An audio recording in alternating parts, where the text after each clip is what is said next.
December 1944. The Ardennes forest lies buried under a silence that feels older than time itself. Frost clings to the twisted trees, muffling the sound of distant artillery. A column of American trucks crawls through the darkness. Headlights blacked out, engines growling low beneath the winter air. Inside, young men shiver behind the wheel, their breath forming ghostly clouds that vanish into the cold. Far to the east, in a candlelit headquarters near Koblenz, German officers gather around a map.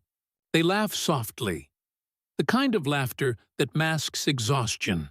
Reports from the front speak of American columns stretched thin, of fuel shortages, of convoys bogged in mud.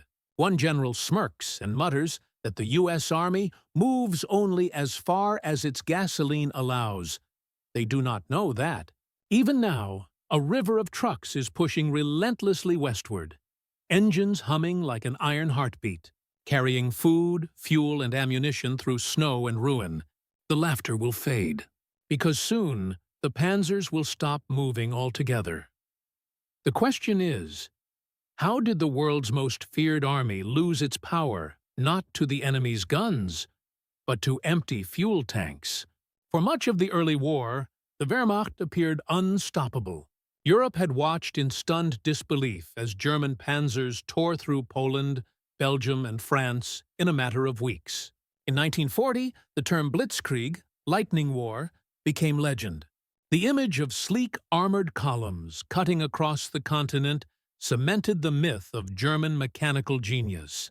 To the world, the Wehrmacht was a model of precision and discipline, a modern machine driven by engineering perfection. But beneath the myth lay a fragile truth. German victories had relied not on endless supplies, but on short, calculated bursts of speed. Gambles that succeeded only because the enemy collapsed before the Wehrmacht's fuel and ammunition did. The panzers were powerful but thirsty, their engines guzzling fuel the Reich could scarcely produce. In France, logistics were improvised. In Russia, they were disastrous. By 1941, during Operation Barbarossa, German supply convoys struggled to keep up with the pace of conquest. Entire divisions advanced faster than their fuel trucks could follow. German officers, however, clung to a deep sense of superiority. They saw war as an art of movement and destruction, a test of will and tactical brilliance, not of factories or fuel lines. Logistics was a word for quartermasters and clerks, not warriors. The Americans, they sneered, fight their wars with machines, not men. Across the Atlantic, those same machines were being forged in numbers the world had never imagined. In 1942 alone, U.S. factories produced more than 48,000 tanks, 100,000 aircraft, and 500,000 trucks. What America lacked in battlefield experience, it compensated for with relentless production and mechanical ingenuity. While Germany struggled to replace its tanks lost on the Eastern Front, American industry was building an army on wheels, one that could move, eat, and fight anywhere on Earth. Yet the Germans underestimated the power of this industrial tide. They saw the U.S. Army as clumsy and over-mechanized, dependent on fuel, spare parts, and endless supply convoys. To them, such dependence was weakness, the sign of an army that could never endure hardship or chaos. What they failed to grasp was that America's strength was its dependency, a system so vast, so disciplined, that it turned the chaos of global war into predictable motion. By 1944, as the Allies landed in Normandy, that motion became unstoppable. Behind every frontline battalion stood an invisible army of drivers, engineers, and mechanics. For every soldier who fired a rifle, there were 7 who repaired engines, built bridges, or loaded crates. It was an army of logistics, and it was about to face its greatest test. Because after the D-Day landings, the war moved faster than even the planners expected. Allied forces burst out of Normandy in August 1944 and began racing across France. Cities fell one after another. Paris, Reims, Nancy. The German front crumbled. But victory brought a new problem: speed. The faster the Allies advanced, the longer their supply lines stretched. Fuel consumption tripled. Roads choked with convoys. Mechanics worked around the clock to keep engines alive under relentless strain. At German headquarters, this chaos was met with derision. The Wehrmacht's senior officers dismissed the idea that an army so dependent on gasoline and maintenance could sustain a campaign across Europe. They believed the advance would stall, and when it did, the Reich would counterattack. The myth of German efficiency still lived, even as their own supply system was collapsing under Allied bombing and dwindling oil reserves. In the quiet moments between bombardments, some German tank commanders already sensed the truth. They could no longer count on fuel deliveries or spare parts. Abandoned panzers lined the roadsides, silent monuments to a fading dream. Yet, the High Command still believed they could outlast the Americans by endurance alone. They were wrong, because just as the German lifelines were breaking, a new kind of war machine was awakening on the Allied side, not in the form of tanks or guns, but trucks, pipelines, and men who knew how to keep them moving. And it began with one of the most extraordinary operations in military logistics history, a supply system that would stretch from the beaches of Normandy to the borders of Germany itself. From the moment Allied troops broke through the hedgerows of Normandy, the war transformed into a race, not of speed alone, but of endurance. The front advanced faster than supply depots could move, faster than maps could be updated. Roads clogged with vehicles of every kind: jeeps, half-tracks, ambulances, fuel trucks, and the endless convoys that carried the pulse of the Allied advance. At the center of this chaos stood the greatest logistical operation of the Second World War, the Red Ball Express. Launched in August 1944, the Red Ball Express was a network of truck convoys running day and night from the beaches of Normandy to the front lines in France. More than 6,000 vehicles, most of them the rugged GMC Deuce and a Half trucks, carried everything from ammunition and rations to spare parts and fuel. Painted red circles marked their route signs, a signal to all that these trucks had priority on the road, above all else. Drivers were forbidden to stop, even under fire. The men who manned these convoys were young, exhausted, and mostly uncelebrated. Many were African-American soldiers serving in segregated units. They drove through rain, mud, and shattered villages, often sleeping in their cabs and eating cold rations between deliveries. For them, the battlefield wasn't a trench or a tank. It was the open road. They didn't fight with rifles, but with wrenches, oil cans, and courage. Every gallon of fuel they delivered meant another tank could move forward. Another offensive could continue. To sustain the Red Ball Express, the U.S. Army created a logistical architecture unmatched in history.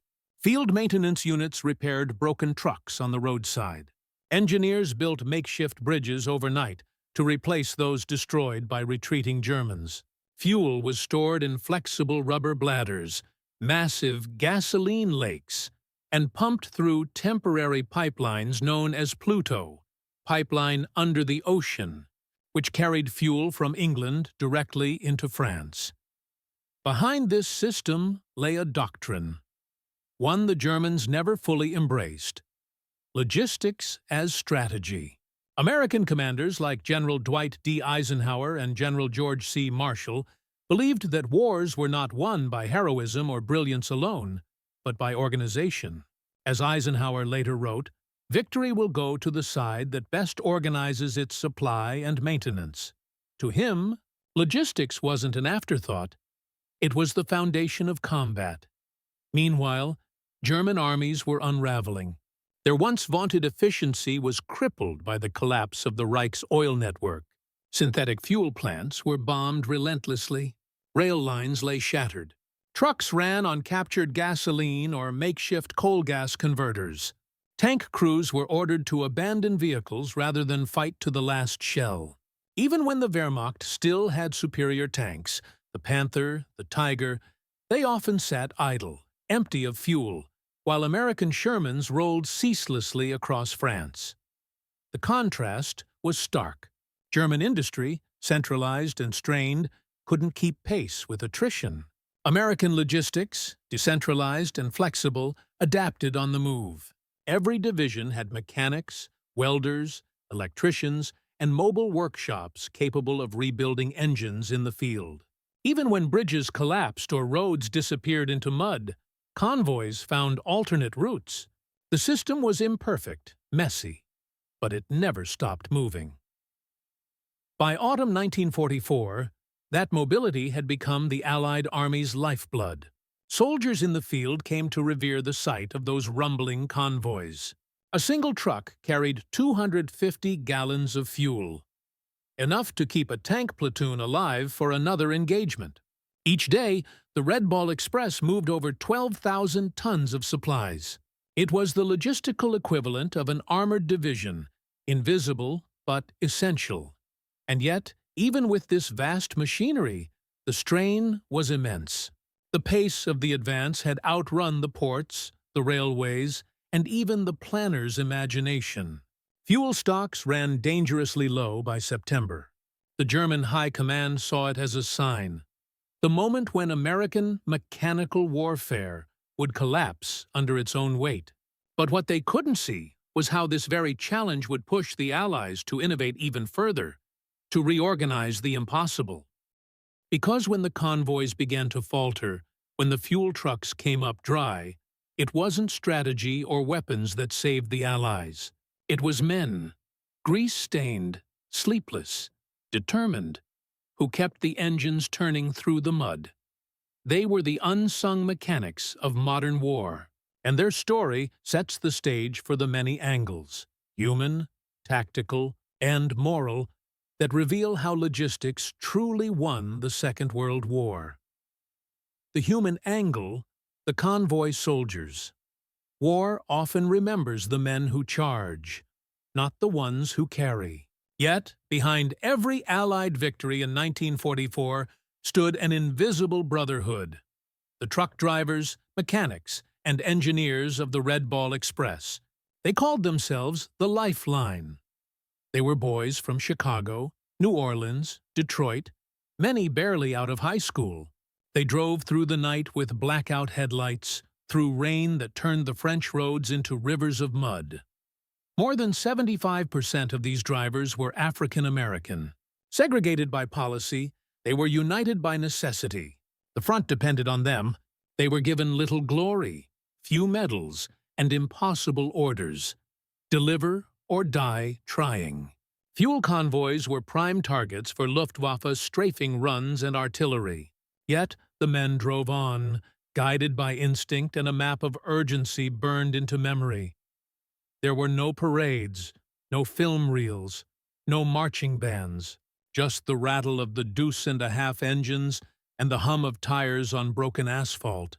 Each truck carried life itself, gasoline, ammunition, food. They worked without rest. Many slept sitting upright in the driver's seat. Some convoys moved for 80 hours straight. A breakdown on the road was a death sentence for those behind. A single stalled truck could block an entire supply column. Despite all that, they laughed. They shared cigarettes, sang songs, and carved their names into dashboards. They believed in something larger, not in glory, but in duty. When historians speak of the arsenal of democracy, it wasn't just factories or assembly lines. It was these young men, soaked in sweat and oil, who turned machines into momentum. Theirs was a human engine, one that ran on resolve. And as they kept moving, the myth of American fragility on the battlefield began to dissolve in the roar of their engines. The technological angle, the machines that never slept technology, defined the Allied war effort.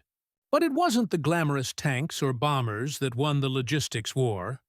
It was the humble, utilitarian vehicles that carried the weight of history. The GMC CCKW, affectionately known as the Deuce and a Half, was the backbone of the Red Ball Express. Capable of hauling 2.5 tons, it could handle terrain that would cripple other trucks. Its design was simple, durable, and easy to repair. The U.S. built more than 800,000 of them, enough to form an army of motion. Spare parts were standardized across vehicles, a revolutionary concept the Germans never achieved. Then came the Jeep. Small, agile, indestructible. Soldiers called it the faithful mule. It ferried officers, hauled stretchers, and crossed rivers where tanks couldn't. Its presence on every front symbolized not power, but persistence. Each wheel, each bolt, each gallon of gasoline was part of a vast logistical ecosystem that worked like a living organism. But the heart of the technological miracle was maintenance. American doctrine treated every machine as a living thing that needed constant care. Field depots could strip a tank engine in hours and rebuild it by morning. Mobile workshops traveled with the divisions, carrying welding gear, spare engines, and even small forges.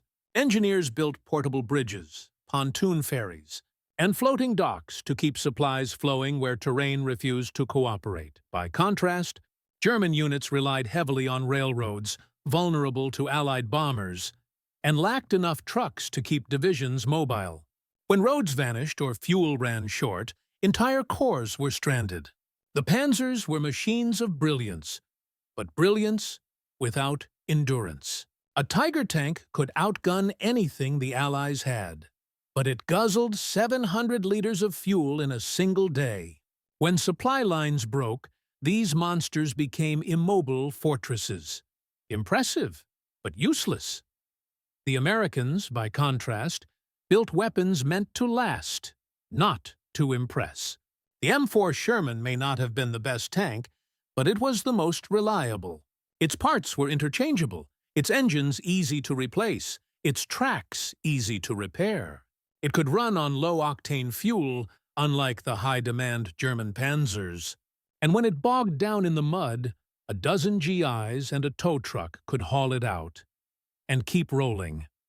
Technology in this war wasn't just invention, it was continuity, a chain of reliability that linked one front to the next.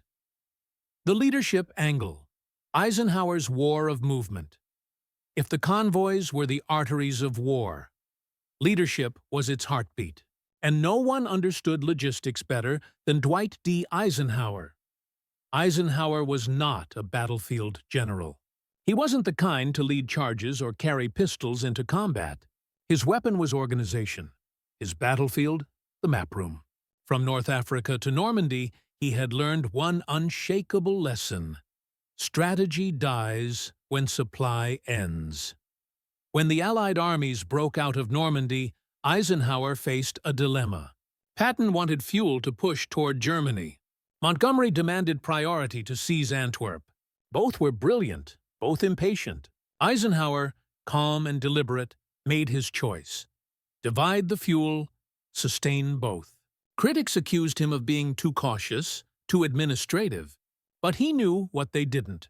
A single overextended thrust without supply would risk everything gained since D-Day. His leadership style reflected American industrial power, pragmatic, methodical, adaptive. He trusted his logistics officers as much as his generals. Eisenhower once remarked that amateurs talk strategy, professionals talk logistics. Under his command, supply became sacred. Every bullet, every meal, every drop of gasoline was accounted for. He also championed innovation, approving mobile repair units, temporary depots, and the bold idea of fuel pipelines under the English Channel. To him, logistics wasn't boring. It was destiny. The Germans, meanwhile, still worshipped the cult of the decisive commander. Men like Guderian, Rommel, and Model. Tacticians who thought brilliance could overcome shortage. But by 1944, the tide of war had shifted. Brilliance without fuel was futility. And as Eisenhower's trucks rumbled forward, the reality became impossible to ignore. Logistics was no longer the background of war. It was the war itself. The enemy's angle, arrogance, and awakening.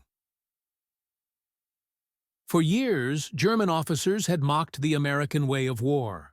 To them, the U.S. Army was an army of mechanics, overfed, over-equipped, and unimaginative. In the smoke-filled briefings of 1943 and 1944, the term Materialschlacht, battle of materials, was used with disdain. They believed that real soldiers fought with spirit and maneuver, not with gasoline and spare parts. In the early campaigns, their confidence had been justified. Against France, against Russia, even in North Africa, the Wehrmacht had proven that daring and speed could crush larger foes. But, as the war dragged on, those same officers began to confront an uncomfortable truth.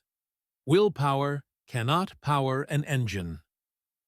By the autumn of 1944, the myth of German invincibility had begun to crack. Field reports arrived describing units immobilized for lack of fuel. Some panzer crews were ordered to fight until their tanks ran dry, then continue on foot. Luftwaffe pilots were grounded, not by enemy fire, but by empty fuel drums. Captured documents from German staff officers tell a story of disbelief turning into despair. One colonel wrote, "We are not beaten by men, but by their machines." Another noted, "The Americans never stop. Their vehicles move by night and by day, through weather that breaks ours." The arrogance that once mocked American logistics now became envy.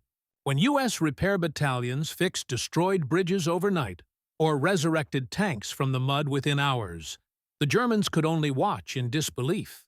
They had built their war machine for short, decisive victories, not for the grinding endurance of total war.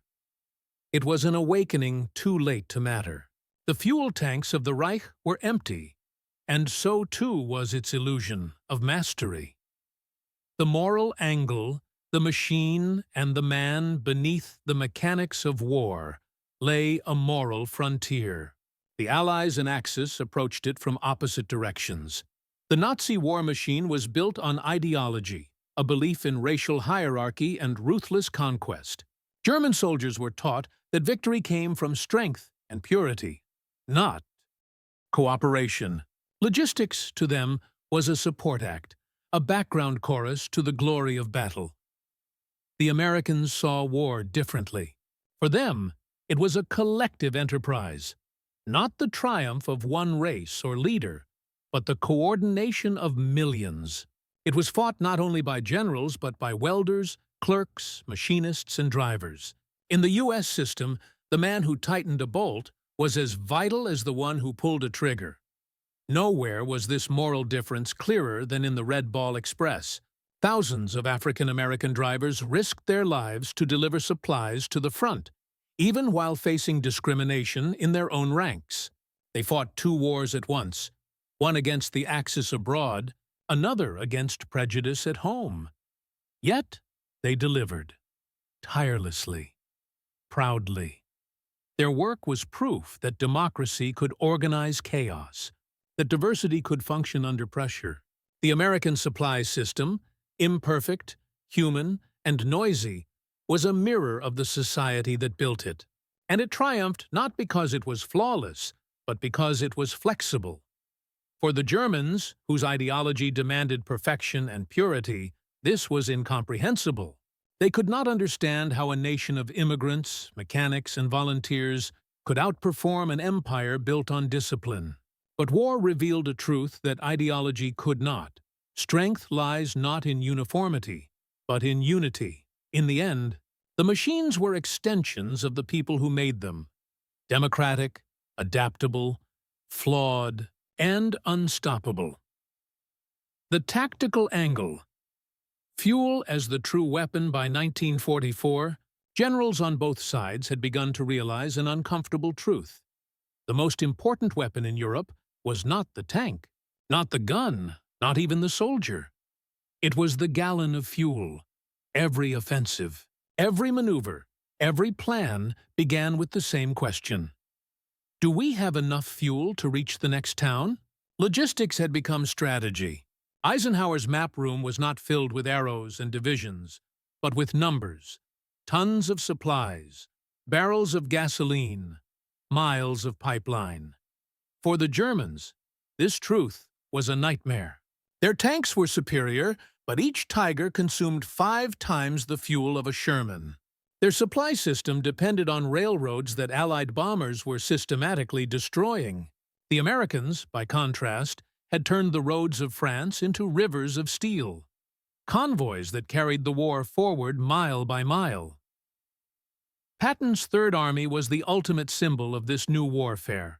In August 1944, it advanced over 400 miles in less than a month, the fastest armored movement in history.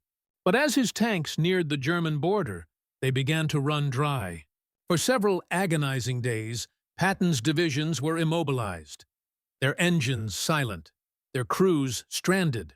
It was a moment that proved both the power and fragility of mechanized war. The Germans saw this pause and thought victory was near.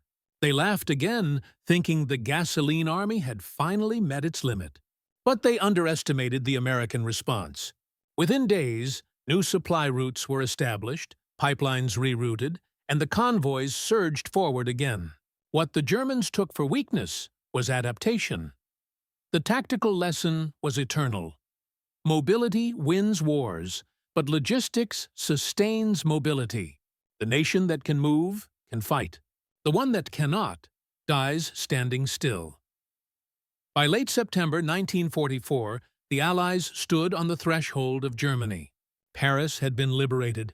Antwerp, Brussels, and most of France were now under Allied control. The war in the West seemed nearly won. Yet, beneath the euphoria, a quiet crisis was building. One not measured in casualties, but in gallons. The Allied armies were running out of fuel. What had begun as a surge of momentum after D-Day had transformed into a logistical nightmare. The Red Ball Express, stretched to its breaking point, could no longer keep up with the pace of advance. Each day, thousands of trucks roared eastward, but every mile gained required exponentially more gasoline to sustain. Fuel depots were still clustered near the beaches of Normandy, hundreds of miles behind the front. The further the Allies advanced, the thinner their supply arteries became. In some divisions, tanks were left idling overnight simply to keep their engines from freezing, burning precious fuel that could not be replaced. Others cannibalized disabled vehicles to siphon what little remained. Patton's Third Army, the spearhead of the Allied push into Germany, came to a halt outside Metz. His tanks, the same that had raced across France with breathtaking speed, now sat silent, crews stranded, watching the enemy regroup. General George S. Patton, known for his fire and fury, was forced to do the one thing he despised: wait. His armies had consumed over 350,000 gallons of fuel per day, more than the entire British Eighth Army in North Africa. His request for additional supplies was denied. Eisenhower's headquarters simply didn't have enough to go around. Fuel had become the new front line. In London and Paris, staff officers pored over maps and figures, trying to stretch supply routes beyond their limits. Tankers docked at Cherbourg and Le Havre unloaded precious gasoline, which was then hauled by truck hundreds of miles over shattered French roads. Every bridge, every bend in the highway was a potential choke point. A single air raid or broken axle could paralyze an entire column. And the Germans knew it. Despite their crumbling strength, German intelligence recognized that fuel, not manpower, was the Allies' weakness. Reports to Hitler's headquarters gleefully noted the slowdown in American and British advances. "The enemy cannot feed his engines indefinitely," one general observed. "Soon his machines will betray him." In reality, the Wehrmacht was the one bleeding to death. The German fuel crisis was far worse. Allied bombers had targeted synthetic fuel plants in Luna, Blechhammer, and Politz, reducing output by over 80%. Panzer divisions were rationed to just a few liters per vehicle per day. Luftwaffe squadrons were grounded, not by defeat, but by drought. Still, the German High Command hoped to exploit the Allies' temporary shortage. That opportunity came in December 1944. In a desperate gamble, Hitler approved Operation Wacht am Rhein, the Ardennes Offensive, later known as the Battle of the Bulge. The plan was audacious: smash through the thinly held American lines in Belgium, capture Antwerp, and split the Allied armies in two. The operation's success hinged entirely on fuel. If the panzers could seize Allied fuel depots intact, they could sustain their drive. If not, the offensive would die within days. German tank crews went into battle carrying fuel rations barely sufficient for 100 miles of advance. Commanders were ordered to capture Allied fuel trucks at all costs. Some panzers even carried additional barrels strapped to their hulls. A dangerous, flammable gamble born of desperation. On December 16th, under a thick fog, the German attack began. Thousands of shells ripped through the frozen forests of the Ardennes. American outposts were overrun. The initial shock was devastating. The largest German offensive in the West since 1940. Convoys burned on icy roads. Fuel depots exploded under artillery fire. For a moment, it seemed as though the laughter had returned to the German headquarters. But as the days passed, the clock began to turn against them. The weather cleared, revealing the columns of panzers stretching through the narrow valleys. The Luftwaffe remained grounded, and the German tanks, racing toward the Meuse River, began to sputter to a halt, one by one. Their tanks were still powerful, their men still determined, but their fuel tanks were empty. And in that silence, engines stalled in the snow, crews huddled against the cold, the myth of German invincibility finally began to die. The irony was cruel. The same officers who once mocked the Americans for their dependence on gasoline now sat stranded in forests, praying for captured drums that would never arrive. Meanwhile, just beyond the frozen horizon, the Americans were mobilizing their own answer, a logistical counterattack unlike anything seen before. The first signs of German collapse in the Ardennes came not from the gunfire, but from the silence between it. On the third day of the offensive, American reconnaissance pilots flying over the snowbound forests reported an eerie sight. Dozens of German tanks parked in clearing after clearing, their crews huddled nearby, motionless. No smoke rose from the engines. No movement rippled through the formations. To the trained eye, it was unmistakable. They were out of fuel. The Wehrmacht had gambled everything on speed. And now, in the heart of winter, their engines had betrayed them. In the early days of the offensive, Kampfgruppe Peiper, led by the ruthless SS officer Joachim Peiper, had spearheaded the advance with nearly 100 tanks and armored vehicles. Their orders were clear: seize the fuel depots near Stavelot and Huy, cross the Meuse, and cut off the Allies from Antwerp. The fate of the entire operation depended on his column. For a brief moment, Peiper's men achieved what seemed impossible. They broke through American lines, captured prisoners, and seized several U.S. fuel dumps. But even as they refueled, the supply was insufficient. Every mile forward drained more than they gained. By December 20th, Peiper's tanks were sputtering to a stop in the deep valleys of La Glaise. He radioed for resupply, but none would come. German fuel trucks were ambushed, roads were choked with wreckage, and Allied fighter bombers prowled the skies once the weather cleared. Within days, Peiper's column was surrounded. His once proud panzers, symbols of German might, became cold steel coffins in the snow. Peiper ordered the vehicles destroyed and led his men on foot through the forest, abandoning everything that had defined them. It was a microcosm of the entire German army in the West. Across the Ardennes, entire panzer divisions ground to a halt. Some crews drained fuel from one tank to keep another moving a few hundred yards farther. Others fought desperate skirmishes just to seize Allied trucks, siphoning gasoline from wrecks while under fire. A few soldiers resorted to burning their maps and personal belongings for heat, as the engines froze solid. Meanwhile, the American logistical response roared into motion. Eisenhower's staff, understanding that this was not just a battle but a race to restore momentum, ordered emergency convoys from as far as Normandy. Mechanics worked around the clock in freezing depots, welding, repairing, and refueling. Within 48 hours, the Red Ball Express, thought to be winding down, was resurrected. Truck drivers were recalled, engines refitted, and convoys thundered back onto the icy roads.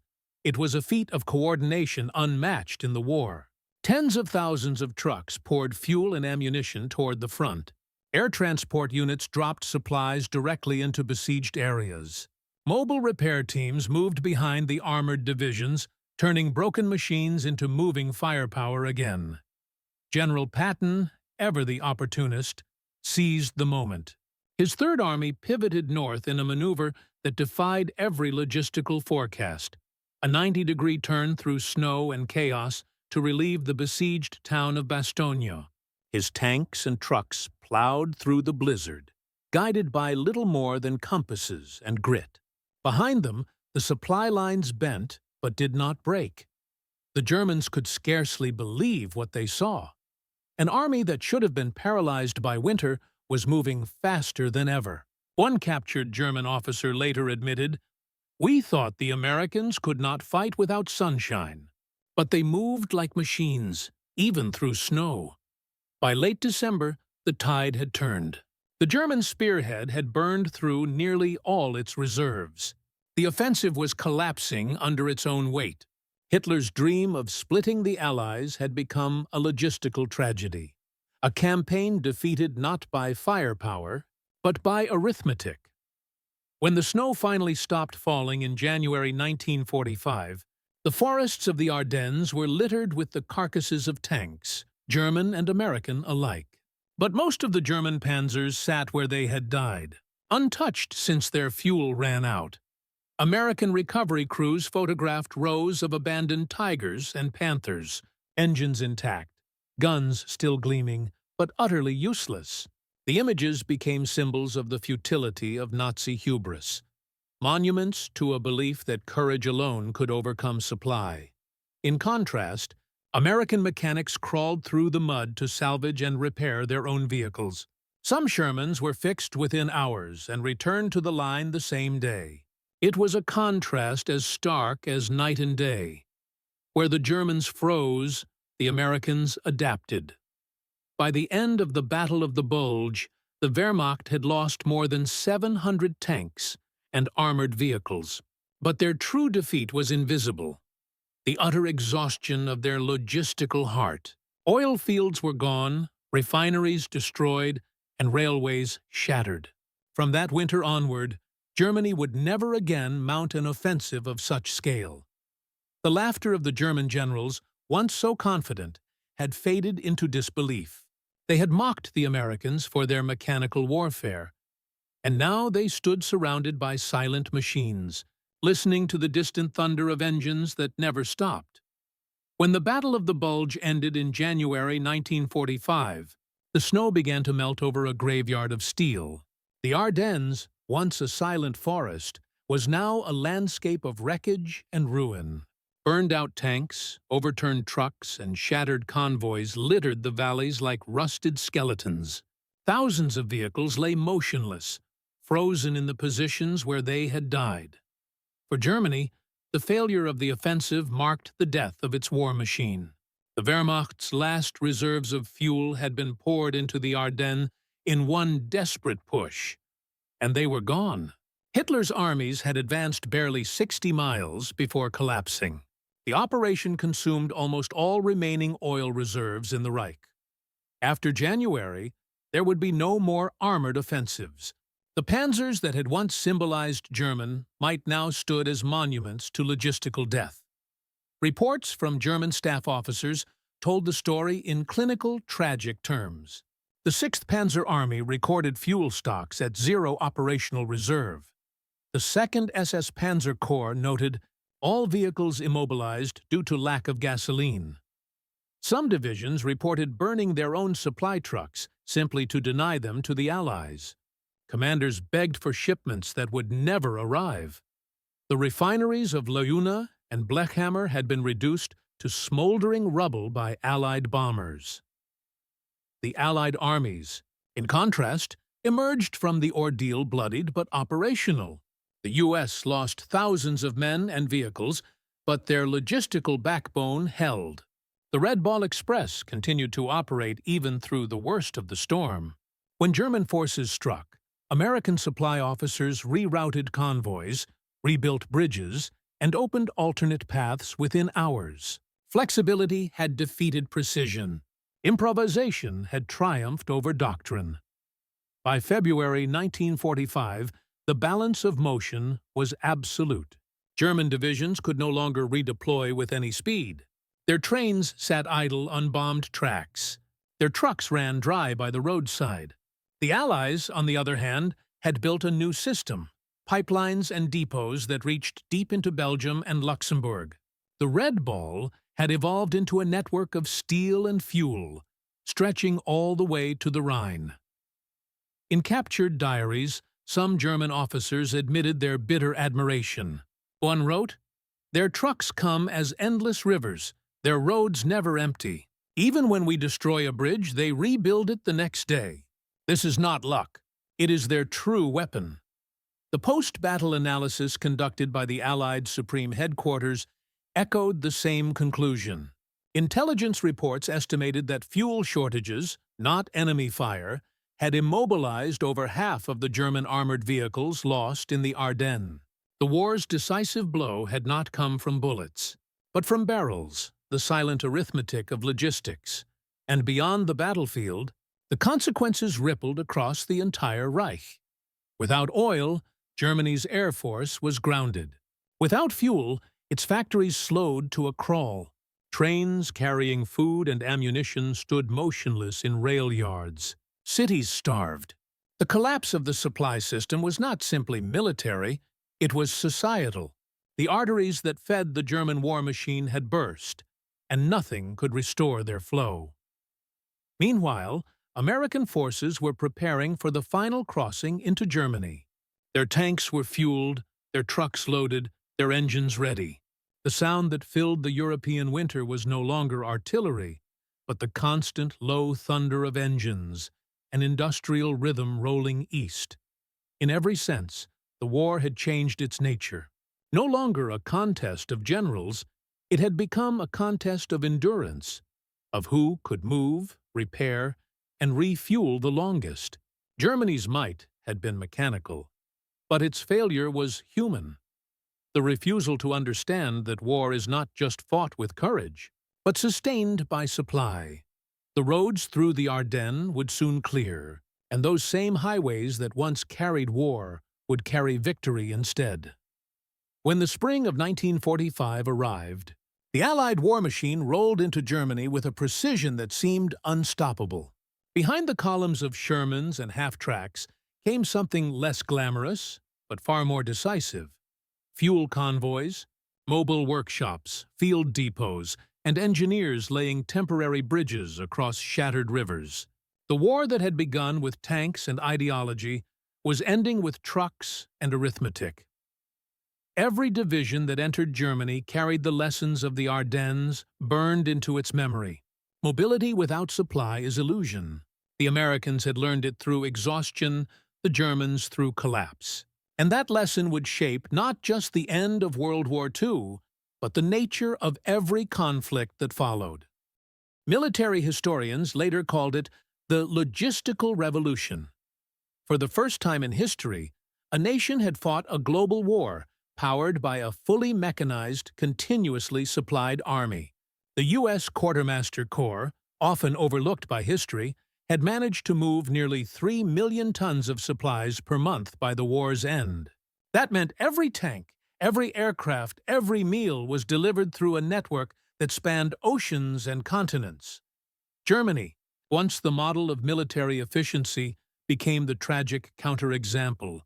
a superlative machine undone by its own narrow design. The Wehrmacht's obsession with tactical brilliance blinded it to the strategic necessity of supply.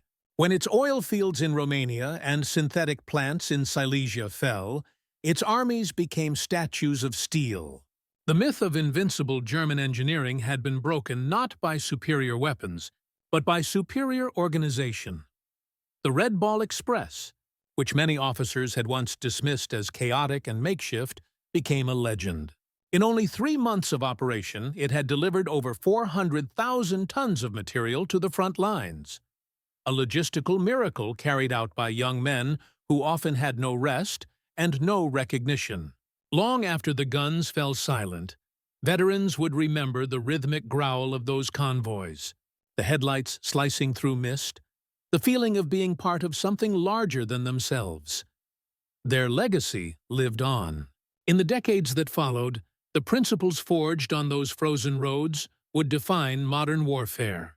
From Korea to Vietnam, and later in Iraq and Afghanistan, U.S. military planners built their campaigns not on glory, but on logistics. The pipelines, airlifts, modular depots, and computerized supply systems of the late 20th century all trace their lineage to the muddy lanes of Normandy and the icy passes of the Ardennes. Even in peace, those lessons shaped the world. American industry had learned that mass production and maintenance could achieve what genius and precision could not. Civilian logistics, from trucking networks to container shipping, were built on wartime innovations. The same engineering that fueled tanks across France would later drive economies across oceans. For the Germans who survived, reflection came slowly and bitterly. In post-war interrogations, many admitted that their contempt for logistics had been fatal. One former general confessed, "We believed the front decided everything.